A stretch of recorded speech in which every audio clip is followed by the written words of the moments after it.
S'aimer soi-même.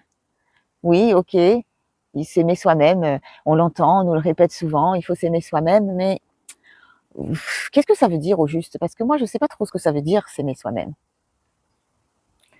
C'est la phrase que j'ai entendue hier en rentrant dans un café et je me suis dit que j'allais venir vous tourner une capsule aujourd'hui parce que cette personne ne doit pas être la seule à se poser cette question. Dans cette capsule aujourd'hui, je vous propose un élément de réponse, une chose que vous pouvez faire fondamentale pour mieux vous aimer vous-même et transformer cet amour de soi. Et puis, on ira voir au passage deux choses que vous faites qui vous amènent à ne pas vous aimer. Mais avant ça, laissez-moi vous montrer cet arbre. Regardez comme il est beau. Il a pris sa place, il s'est étalé, a pris son espace. Il est magnifique, je voulais vous le partager. Et bonjour à tous et bienvenue sur To Be Your Joy. Je suis Aurélie Enda, thérapeute énergéticienne et j'ai la joie de vous accompagner sur vos chemins d'évolution afin de vous aider à transformer vos challenges en joie.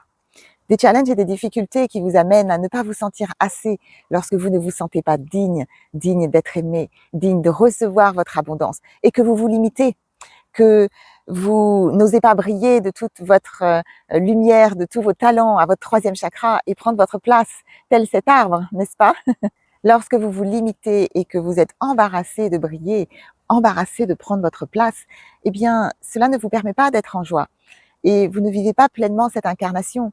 Donc l'objectif est d'aller rectifier et corriger les vibrations erronées et les remplacer par des nouveaux programmes. Et c'est ce qu'on fait dans les soins.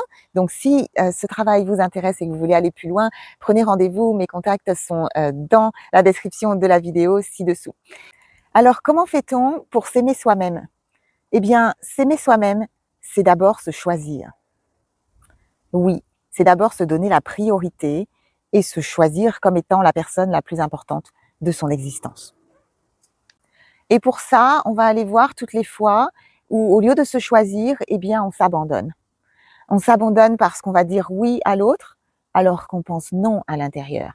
Que toutes les parties de soi et notre système nerveux, notre corps et l'ensemble de notre être dit non, mais qu'à notre mental et à notre gorge, on va donner un oui à l'extérieur, qui va être un non à soi-même. Toutes ces fois où on ne respecte pas ses besoins, où on ne respecte pas ses frontières, ou peut-être qu'on n'a même pas déterminé ses frontières à son troisième chakra. Parce qu'au lieu de choisir une connexion avec soi-même et d'être aligné cœur, corps, esprit avec l'ensemble de son être, on choisit à l'extérieur d'aller chercher une validation ou une approbation de l'autre. Parce qu'on a appris que l'amour devait se gagner et qu'on devait faire quelque chose pour gagner l'amour de l'autre. Et derrière ce mécanisme va se cacher une blessure d'abandon. Et c'est la première chose dont je vous ai parlé tout à l'heure, donc qui vous empêche de vous aimer vous-même, c'est que vous vous abandonnez vous-même parce qu'il y a une blessure d'abandon qui se perpétue et que vous reproduisez en continuant de vous abandonner. Je n'ai pas été choisie par papa ou maman et je continue de chercher cette validation et d'être choisie par l'autre à l'extérieur de moi pour guérir cette blessure qui continue à plaie ouverte de m'attirer des expériences où je revis les mêmes blessures dans mon enfance. Ou alors, j'ai appris que si je suis choisie par papa et maman, eh bien, il y a un coût. Je dois le gagner. Cet amour n'est pas inconditionnel. Il est conditionné à ce que je dois faire pour eux, à la façon dont je dois me comporter pour pouvoir répondre à un rôle qui m'a été donné et un positionnement qu'on me demande d'incarner. Alors, au lieu de donner des réponses qui sont authentiques et d'exprimer la vérité de qui je suis au plus profond de mon être, eh bien, je vais dire oui et je vais rentrer dans des mécanismes de ce qu'on appelle de people pleasing en anglais. Je vais faire plaisir à tout le monde. Parce que peut-être que ça a été aussi mon rôle dans la famille et que c'était la place qu'on m'a donnée de faire en sorte que tout le monde soit à l'aise, de faire en sorte que les autres soient dans un confort et de ne pas amener l'autre à être dans un inconfort et à lui faire vivre peut-être un sentiment de rejet ou un non que je me prépare à lui donner. Alors, énergétiquement, qu'est-ce qui se passe lorsque vous donnez un oui alors que vous pensez un non? Eh bien, à votre troisième chakra, troisième centre énergétique, qui a pour rôle de dessiner les contours de votre identité, de votre individualité, de ce qui fait que vous êtes vous et que vous n'êtes pas un autre. Vos opinions, vos manières de penser, la structure vraiment, comme un contour de votre identité, eh bien, ce contour-là s'efface. Je dis oui à tout ou presque, c'est symbolique, pour faire plaisir à l'autre et par conséquent, je ne mets pas en avant les éléments qui me concernent moi. Donc, je ne prends pas ma place, je m'efface, je suis transparent et je n'existe plus, ou en tout cas de moins en moins, vibratoirement. Vous apprenez à l'univers que vous n'êtes pas légitime pour demander ou recevoir quelque chose qui répond à un besoin qui vous est propre.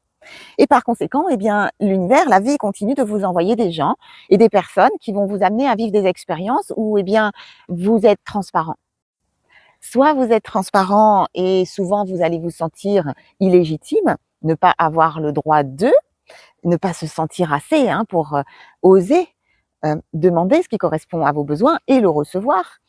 Je ne me sens pas légitime pour recevoir ce dont j'ai besoin. Et d'ailleurs, souvent, je ne l'exprime pas à la gorge qui est verrouillée puisque l'énergie n'a pas pu monter au 3e chakra, puis au cœur et à la gorge, n'est-ce pas? Et dans d'autres cas, eh bien, vous allez être dans ce mécanisme de people pleasing à l'extrême même et soit recevoir les autres et qui vont venir déposer des choses chez vous.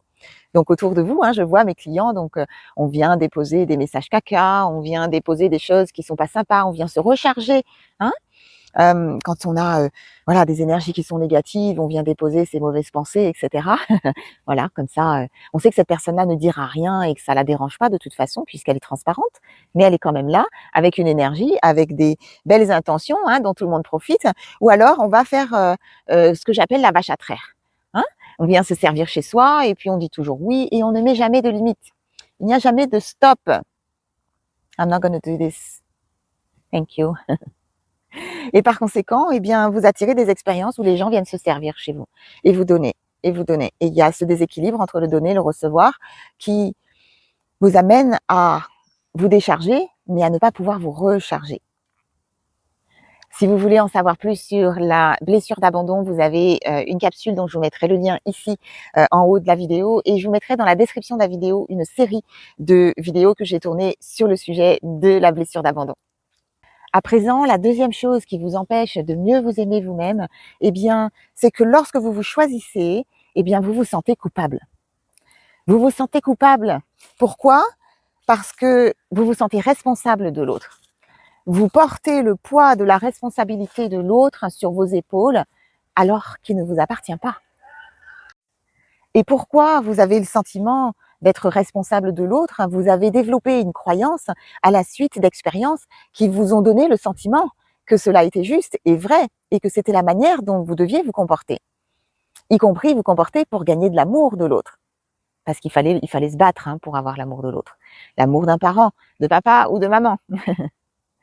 Et ces expériences, ou peut-être que vous avez directement été conditionné de cette façon, qu'on vous a déposé une responsabilité sur les épaules, enfant, beaucoup trop tôt, ou ces expériences où de manière subtile, on vous a fait comprendre que c'était de votre rôle de vous assurer que telle ou telle personne se porte bien, de vous assurer de tout faire en votre possible pour que peut-être votre père ou votre mère soit moins stressé, soit moins angoissé, ou tenter de guérir les problèmes de vos parents qui n'étaient pas suffisamment émotionnellement matures pour les prendre en charge pleinement.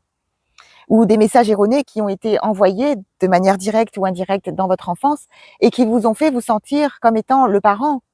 Ces enfants qui ont été parentifiés et dont la responsabilité d'adulte a été déposée bien avant l'âge. Eh bien, vous savez quoi?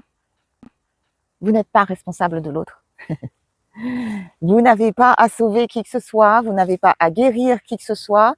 Votre responsabilité à vous, c'est de vous choisir vous. Et de vous assurer que vos besoins sont nourris et de vous mettre en priorité. Parce qu'une autre problématique que l'on observe derrière, eh bien, c'est que vous alimentez des systèmes de Cartman où vous avez un sauveur, un persécuteur et une victime. Que vous avez peut-être été dans ce schéma ou dans votre systémique familial, eh bien, vous aviez le sentiment que vous deviez sauver un de vos parents. Et vous avez intégré ce mécanisme que vous continuez de perpétuer, à l'âge adulte avec les personnes qui vous entourent.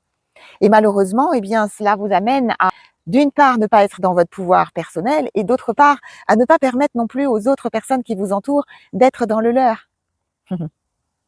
Alors, 3 choses que vous pouvez faire pour transformer cet amour de vous-même et mieux vous aimer. La première, eh bien, c'est de modifier son ordre de priorité. Eh bien oui, vous aviez peut-être l'habitude de faire passer les besoins de votre conjoint avant les vôtres. Eh bien, c'est terminé. Vous inversez et vous faites passer vos besoins avec une communication qui est bienveillante, qui amène à comprendre à l'autre, eh bien, que vous avez d'abord besoin de remplir votre coupe, your cup in English, votre verre, avant de pouvoir remplir le verre de l'autre. Que si vous avez un nourrisson à la maison, eh bien, c'est normal que vous vous rendiez totalement disponible pour le nourrir en fonction de son besoin, mais que lorsque vous avez, par exemple, des ados à la maison et qu'il y a une priorité qui vous concerne, eh bien, vous pouvez vous mettre en premier et les faire patienter. Que lorsque vous avez peut-être une maison qui est en désordre et que oui, il faut faire telle et telle tâche ménagère ou qu'il faut et que vous êtes dans le faire, eh bien peut-être de vous dire ok, de vous donner le droit de vous dire ça peut attendre.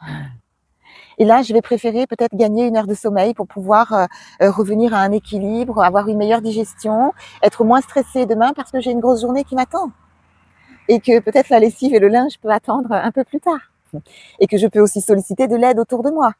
Quand on est dans un foyer avec plusieurs personnes qui ont aussi la responsabilité de participer à donc l'organisation du foyer et de la famille. Deuxième proposition ici, pour mieux apprendre à s'aimer, eh bien, c'est d'apprendre à dire non. Apprendre à avoir des frontières et à les verbaliser. Apprendre à dire non à une sollicitation qui va vous amener peut-être à dépenser de l'énergie que vous n'avez pas, que vous avez reçu une invitation, que vous aimeriez bien faire plaisir à cette personne, mais que vous êtes au bout de vos forces après une grosse semaine de travail et que votre besoin, c'est de vous reposer. Que de savoir dire non à cette sollicitation peut-être d'un rapport sexuel que vous n'avez pas envie réellement de partager parce que votre corps dit non, mais que peut-être pour maintenir la paix dans le couple, eh bien je vais dire oui à mon compagnon ou à ma compagne, ça marche dans les deux sens. Que je vais dire oui à telle tâche de travail qu'on me rajoute parce que j'ai peur que mon boss ou mon manager eh bien s'acharne sur moi pour telle ou telle raison et que je vais prendre sur moi et passer des heures supplémentaires au bureau là où d'autres eh bien vont s'autoriser à quitter à une heure décente et je vais donc alimenter potentiellement une situation de burn-out avec un cortisol qui ne cesse de s'augmenter et un système immunitaire qui ne cesse d'être challengé parce que vous tirez sur la ficelle.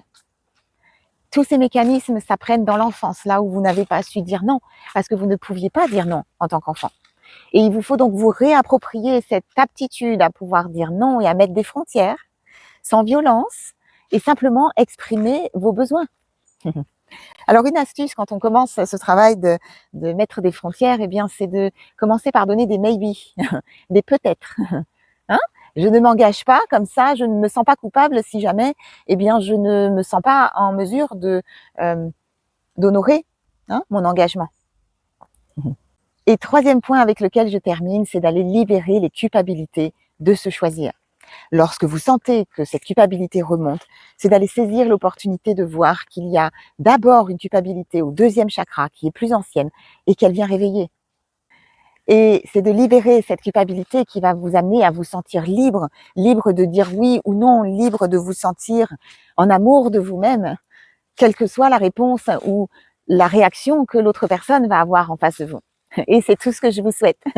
Alors, j'espère que vous allez davantage agir pour mieux vous aimer à partir de maintenant. Dites-moi comment cette vidéo vous parle. Mettez-moi dans les commentaires comment elle résonne pour vous. Je serais heureuse de le savoir. Et si vous avez besoin d'aide pour aller plus loin avec ces sujets de manière personnalisée et d'aller transformer la vibration que vous portez qui vous amène à répéter encore et encore des situations où vous ne vous aimez pas et vous ne vous mettez pas en avant, eh bien prenez rendez-vous pour votre soin. Je vous reçois avec joie. On ira voir comment transformer ceci pour vous. Je vous remercie de votre écoute aujourd'hui. C'était Aurélie Yenda, thérapeute énergéticienne sur To Be Your Joy. Et en attendant la prochaine vidéo, prenez soin de vous et aimez-vous.